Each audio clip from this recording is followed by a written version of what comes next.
This video is about helping school leaders address a real problem that lie within the four walls of their school buildings. My name is Cordarius Williams, and welcome to Coach Williams University, where my mission is to help school leaders reduce student behavior issues by addressing the trauma and mental health challenges that are driving them. Let's jump into today's lesson.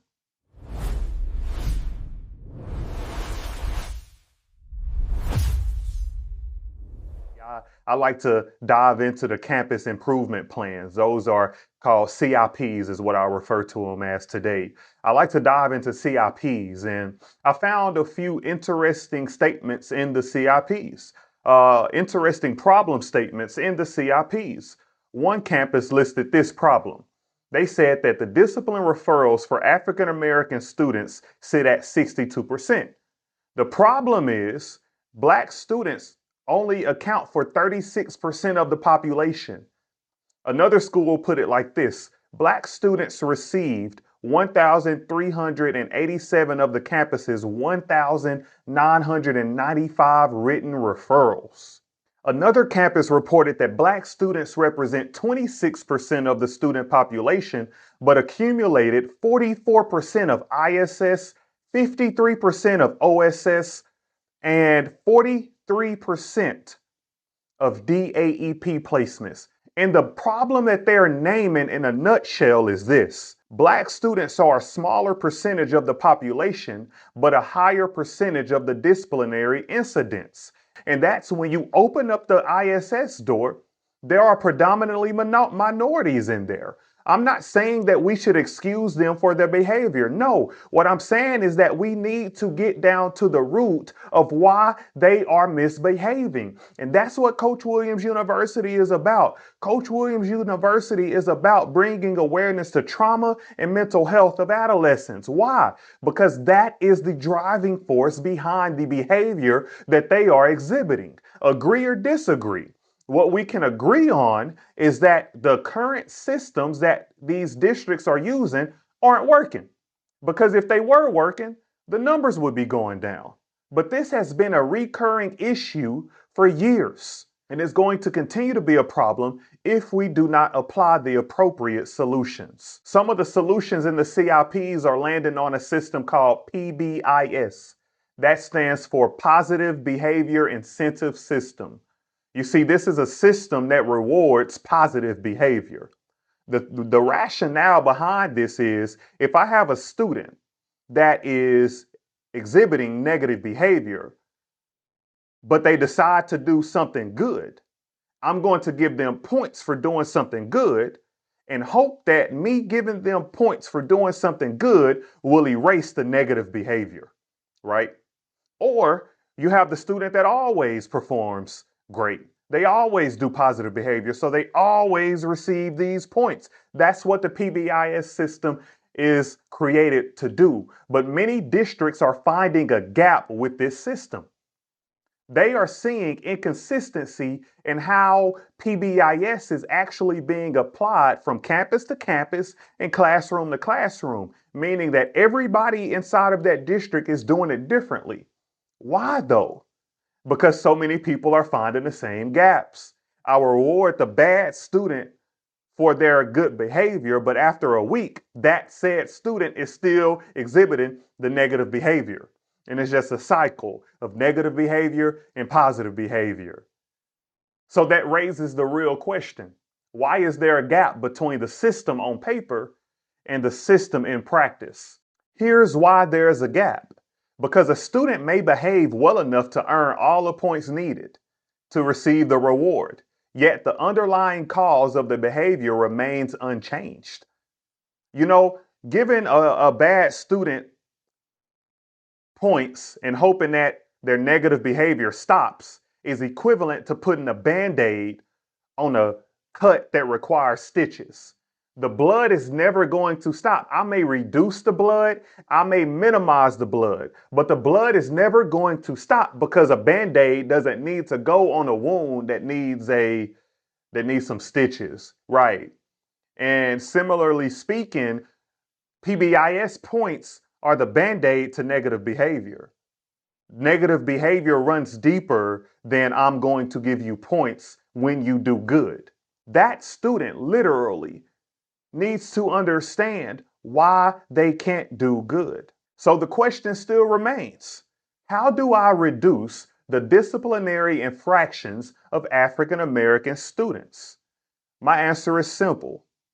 We have to prioritize programs that teach students about mental health. If you're an administrator and you're looking for a mental health program for your students, look no further than Boss Academy. Boss Academy helps adolescents break out of silencing situations. We have a 12-lesson curriculum that covers mental health, healing, and character development. If you would like this on your campus, you can contact us today at coachwilliamsu.com. Again, that is coachwilliamsu.com. The link is in the description. These programs got to have three things. This program has to have awareness, intentionality, and movement. The program has to have AIM. The A stands for awareness. You see, we have to teach students what mental health is and how it is driving their behavior. We have to stop assuming that every student knows what mental health is. That's like assuming that every student understands that Takis are bad for their physical health.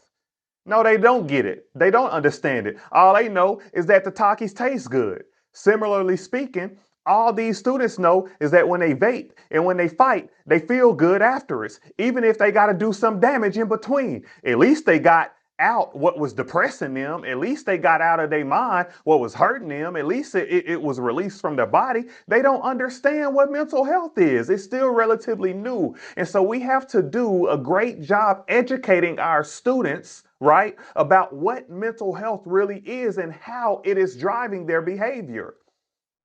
You see, I have a saying that says, hurt people, meaning that when a person has been hurt, they're 10 times more likely to hurt someone else. And the person whom they hurt or the person that they decide to hurt is the one that's closest to them. Their family members, their teachers, their parents. You guys understand it. After a stressful day of work, you come home and you may take that out on your family unintentionally. But the difference between us and students is that we're adults and they're kids. We have fully mature brains and they do not. And so we have to let them borrow our education and teach them about how their mental health is driving their negative behavior. And see, when we stitch up that wound, then our school will stop bleeding. So we have to build awareness. The program has to build awareness. And number two, the program has to have intentionality. You see, we have to intentionally teach them how to maintain positive mental health. Everybody has mental health. It's either positive or negative. They have to be taught how to maintain it. How do you maintain positive mental health when you're dealing with pressure from social media, divorce, family, and other real life experiences? We have to intentionally teach them about positive coping mechanisms and negative coping mechanisms. Like, what do you do when you feel like you want to hurt somebody, right? What do you do when you have all of this anger built up in you? A positive coping mechanism may be breathing, communicating, taking space, journaling, or even asking for help from the counselor. You see, we don't know positive mechanisms. We don't know how to apply these because of the TV shows we watch and the music we listen to. All we know is what we call negative coping mechanisms, which is fighting, vaping, shutting down, skipping class, or exploding.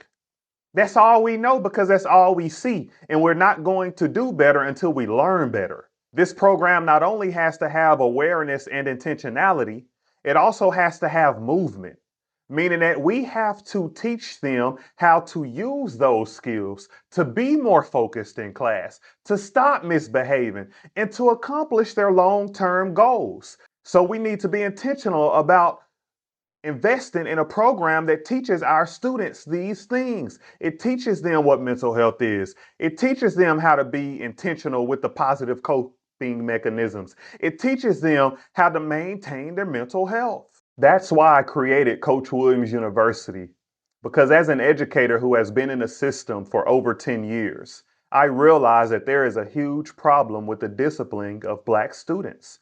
ISS is full of them. OSS is full of them. I showed you today in these campus improvement plans, CIPs, I showed you that this is still a problem, but we don't know what to do. So I built Coach Williams University, a mental health organization. We help school leaders decrease student behavior issues by addressing the trauma and mental health challenges that are driving them. We do this through a program called Boss Academy that helps students break out of silencing situations. BOSS is an acronym, BOSS. It helps students break out of silencing situations. We offer student assemblies and breakout sessions that teach students about mental health, healing, and character development. If you are a school leader who is ready to address the whole child instead of only reacting to the behavior, go to my website at coachwilliamsu.com, fill out the form, and I'll be getting in contact with you shortly thereafter. Thank you for your time. I look forward to seeing you guys in the next lesson.